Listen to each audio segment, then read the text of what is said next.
इस वीडियो में हम सेक्शन फॉर्मूला तक पहुंचने की कोशिश करेंगे कोलिनियरिटी के कॉन्सेप्ट्स को यूज करके। तो एक प्रॉब्लम से शुरू करते हैं।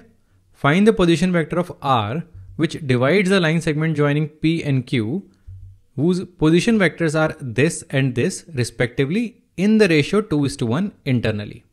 तो देखते हैं हो क्या रहा है। हमें P और Q दो पॉइंट्स दिए हुए हैं, इनके पोजीशन वेक्टर्स दिए हुए हैं और PQ जो लाइन सेगमेंट है उसको ये पॉइंट R डिवाइड कर रहा है 2:1 रेशियो में इंटरनली, और हमें इस R पॉइंट के पोजीशन वेक्टर निकालने हैं। तो कैसे निकालेंगे? एक बार वीडियो पॉज करके इसे विजुअलाइज करने की कोशिश करो, फिर फिगर आउट करो कि कौन सी अप्रोच लगानी है। यहाँ पर क्लू इतना है कि हमें कोलिनियरिटी यूज करनी है। ओके, साथ में करते हैं। तो ये है हमारा ओरिजिन, ये है पॉइंट P, ये है पॉइंट Q, और इसको ज्वाइन करोगे तो आएगा P वेक्टर, इसको ज्वाइन करोगे तो आएगा Q वेक्टर। इन दोनों को ज्वाइन करके लाइन सेगमेंट आ रहा है PQ। और जो रेशियो दिया हुआ है 2:1 इंटरनली, यानी कि अगर यहां से यहां तक लेंथ 2 है तो ये वाली 1 हो जाएगी। ये रेशियो दिया हुआ है 2:1। इस पॉइंट के पोजीशन वेक्टर को हमें निकालना है। ये है हमारा पॉइंट R और ये पोजीशन वेक्टर हो गया R वेक्टर। ये रेशियो गिवन है 2:1।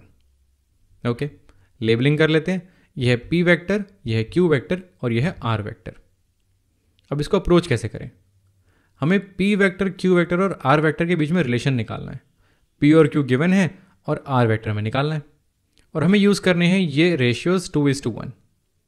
तो ये तीनों ओरिजिन से निकल रहे हैं, अभी कुछ खास काम के हैं नहीं, बट ये तीनों इस लाइन सेगमेंट पे हैं। ये जो पॉइंट्स हैं P, Q एंड R, ये इस लाइन सेगमेंट पे हैं। इस चीज़ को हम यूज़ कर सकते हैं।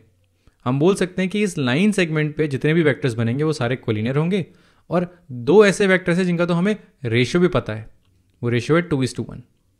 तो एक काम करते हैं, इस लाइन सेगमेंट पे कुछ वेक्टर्स निकालने की कोशिश करते हैं। ठीक है, पहले इस ट्राइंगल को देखते हैं। अगर हम इस वेक्टर को निकालने की कोशिश करें RQ वेक्टर को, तो ये वेक्टर कितना होगा? अगर ट्राइंगल लॉ लगाएं तो ओरिजिन से Q तक पहुंचने के दो तरीके हैं। एक तरीका डायरेक्ट है Q वेक्टर और एक इनडायरेक्ट है R को होते हुए। तो Q वेक्टर और R vector plus RQ vector ये दोनों बराबर होंगे। Sum of these two vectors is equal to this vector. तो Q vector is equal to R vector plus RQ vector, ये हो जाएगा।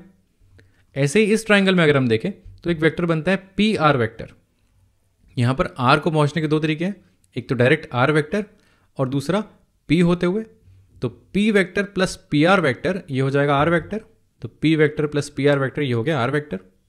अब इन दोनों को यूज करके और कोलिनियरिटी को यूज करके हम R वेक्टर निकाल सकते हैं। कैसे? क्योंकि ये तो जो वेक्टर आए हमारे पास PR और RQ, ये एक्चुअली इसी लाइन सेगमेंट पे हैं, तो ये दोनों तो एक्चुअली कोलिनियर हैं।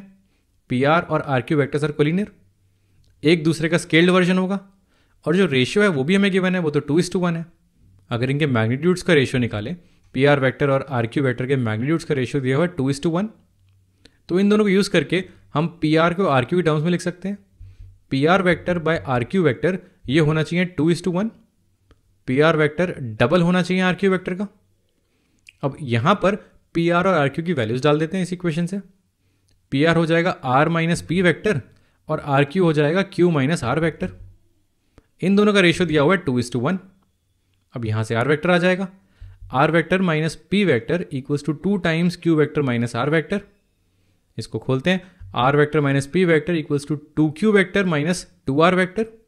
R सारे एक साइड ले लेते हैं। R प्लस 2R हो जाएगा 3R वेक्टर। ये हो जाएगा 2Q vector plus P vector. और P और Q वेक्टर हमें दिए हुए हैं क्वेश्चन में, इनकी वैल्यूज डाल के R आ जाएगा। तो चलो डालते हैं। 3R वेक्टर हो जाएगा 2 टाइम्स Q है minus I plus J plus K, और P है I plus 2J minus K।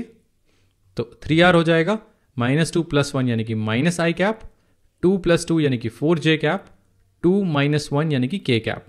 तो R वेक्टर हो गया -1/3 I cap plus 4/3 J cap plus 1/3 K cap.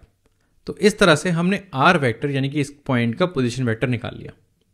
अब ऐसे एक सवाल करते हैं जिसमें इंटरनल की जगह एक्सटर्नल डिवीजन हो रही हो। Find the position vector of R which divides the line segment P and Q whose position vectors are same, position vectors change नहीं है, पॉइंट्स चेंज नहीं है, respectively in the ratio 2:1। Ratio भी same है, but इस बार division externally हो रही है। इस बार R is dividing line segment PQ externally. तो एक बार इसे विजुअलाइज करो और फिर ट्राई करो खुद से सॉल्व करने की। ओके, चलो साथ में करते हैं। ये है ओरिजिन, ये हमारा पॉइंट P, ये Q, और इस बार R इन दोनों के बीच में नहीं, R कहीं बाहर लाई कर रहा है। P, Q और R अभी भी कोलिनियर है, लेकिन R बाहर है। ये हो गया हमारा P वेक्टर, ये Q वेक्टर और ये R वेक्टर। ये लाइन सेगमेंट PQ, इसको आगे खींचोगे तो ये R को काटेगा। अच्छा, इसमें इसी लाइन सेगमेंट पे अगर हम वेक्टर्स बनाएं तो P से R जाने वाला वेक्टर हो गया PR वेक्टर, और R से Q आने वाला वेक्टर हो गया RQ वेक्टर। इस केस में भी ये दोनों वेक्टर्स कोलिनियर हैं, एक दूसरे का कोई स्केल्ड वर्जन होगा, बट यहाँ पर डायरेक्शन ऑपोजिट है। ये वेक्टर इस डायरेक्शन में जा रहा है और ये वेक्टर यहाँ इस डायरेक्शन में आ रहा है। तो चलो ट्राइंगल्स बनाते हैं और इन वेक्टर्स को लिखने की कोशिश करते हैं P, Q और R के टर्म्स में। तो इस छोटे ट्राइंगल में Q तक पहुँचने के दो तरीके हैं, एक तो डायरेक्ट है Q वेक्टर और दूसरा है R vector plus RQ vector. तो ये हो गया R vector plus RQ vector equals to Q vector. ऐसे ही बड़े ट्राइंगल में R तक पहुँचने के दो तरीके, एक तो R वेक्टर और दूसरा P vector plus PR vector. तो P vector plus PR vector हो गया R वेक्टर के बराबर। अब ये जो दोनों वेक्टर्स हैं RQ वेक्टर और PR वेक्टर, ये दोनों हमें पता है कोलिनियर हैं और इनका रेशियो भी दिया हुआ है। तो PR and RQ are collinear और इनके मैग्नीट्यूड का रेशियो दिया हुआ है 2:1। अब ये वाला स्टेप थोड़ा सा इंपॉर्टेंट है। यहाँ पर रेशियो मैग्नीट्यूड का दिया हुआ है, लेकिन क्योंकि हमें पता है एक्सटर्नल डिवीजन हो रही है, एक वेक्टर और दूसरा वेक्टर ऑपोजिट डायरेक्शन में है, तो यहाँ पर जब हम वेक्टर्स के बीच में रिलेशन लिखेंगे तो साइन नेगेटिव हो जाएगा। PR vector by RQ vector equals to -2/1।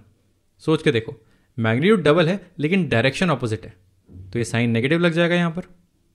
अब इस इक्वेशन के बाद हम P, Q और R ला सकते हैं। यहाँ पर PR वेक्टर हो जाएगा R vector minus P vector और RQ वेक्टर हो जाएगा Q vector minus R vector.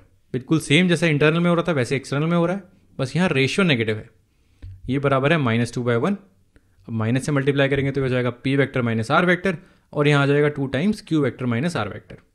Again R को आइसोलेट करना है, P minus R equals to 2Q minus 2R। R इधर आ गया तो R vector equals to 2Q vector minus P vector.